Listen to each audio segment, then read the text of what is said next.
আসসালামু আলাইকুম। জগন্নাথ বিশ্ববিদ্যালয়ের দ্বিতীয় মেরিট দুপুর 12টায় প্রকাশিত হয়েছে। তো আমি মোহাম্মদ রুমন মিয়া, রুমন একাডেমি থেকে সকলকে স্বাগতম জানাচ্ছি। তো জগন্নাথ বিশ্ববিদ্যালয়ে আজকে আমি যে বিষয়টি নিয়ে আলোচনা করব, দ্বিতীয় মেরিট কতদূর গেল, সি ইউনিটের দ্বিতীয় মেরিট কতদূর পর্যন্ত, সর্বশেষ কত পর্যন্ত সাবজেক্ট পাইল এবং তৃতীয় মেরিটে কতদূর পর্যন্ত সাবজেক্ট পাওয়ার সম্ভাবনা আছে। তো বাণিজ্য, যেহেতু এটা বাণিজ্যিক, মোট আসন 520টি। সি ইউনিটের মোট আসন 520টি এবং বাণিজ্যের জন্য 60টি, 460টি, বাণিজ্যের জন্য 460টি এবং বিজ্ঞানের জন্য 44, মানবিকের জন্য 16টি। অর্থাৎ যারা বিভাগ পরিবর্তনের পরীক্ষা দিয়েছে বাণিজ্য শাখায় তাদের জন্য মানবিকের 16টি এবং বিজ্ঞানের জন্য 44টি। তো প্রথম মেরিটে 460টি সিটের মধ্যে 667 পর্যন্ত সিট পেয়েছিল। অর্থাৎ এখানে 207 জন সাবজেক্ট চয়েস দেয় নাই, যার ফলে 666 পর্যন্ত সাবজেক্ট চয়েসের শেষ মেরিট ছিল 667। এবং আমরা যদি লক্ষ্য করি বিজ্ঞানে, অনুরূপভাবে বিজ্ঞানে 44টা সিট ছিল, 65 পর্যন্ত গিয়েছে। অর্থাৎ এখানে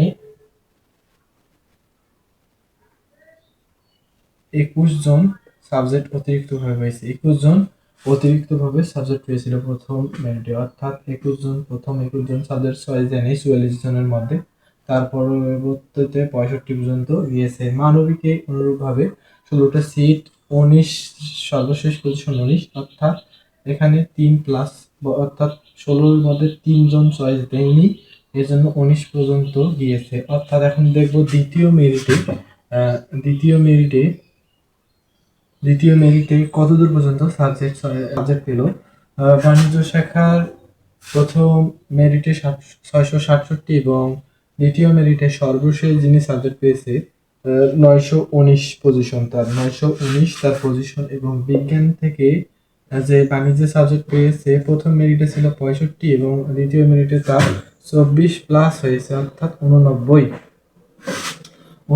মানবিকে 16 থেকে 3 জন যুক্ত হয়ে 19 প্রথম মেরিটে হয়েছিল এবং পরবর্তীতে 5 জন ভর্তি না হওয়ায় 24 পর্যন্ত উন্নতি করেছে। অর্থাৎ এখন আমরা দেখব তৃতীয় মেরিটের সম্ভাব্য কারা কারা কত পজিশন পর্যন্ত সাবজেক্ট পাইতে পারে। অর্থাৎ যদি আমি এখানে লক্ষ্য করি, দ্বিতীয় মেরিটে 252 জন নতুনভাবে যুক্ত হয়েছে।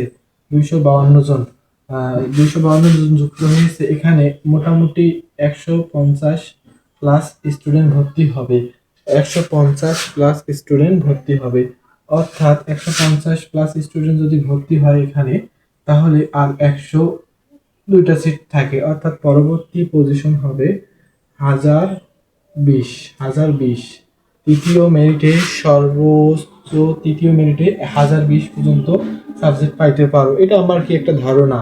এবং বিজ্ঞান থেকে যারা বাণিজ্যে পরীক্ষা দিয়েছ তারা এখানে দ্বিতীয় মেরিটে 24 জন নতুন করে যুক্ত হয়েছে।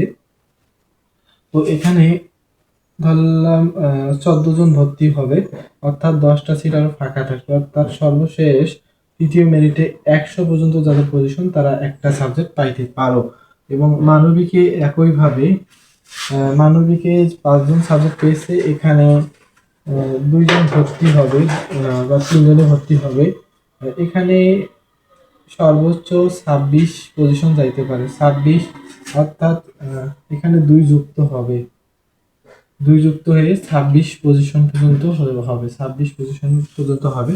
এবং এরকম আরো ভিডিও পেতে চ্যানেলটির সঙ্গে থাকুন। সকলকে ধন্যবাদ। আসসালামু আলাইকুম।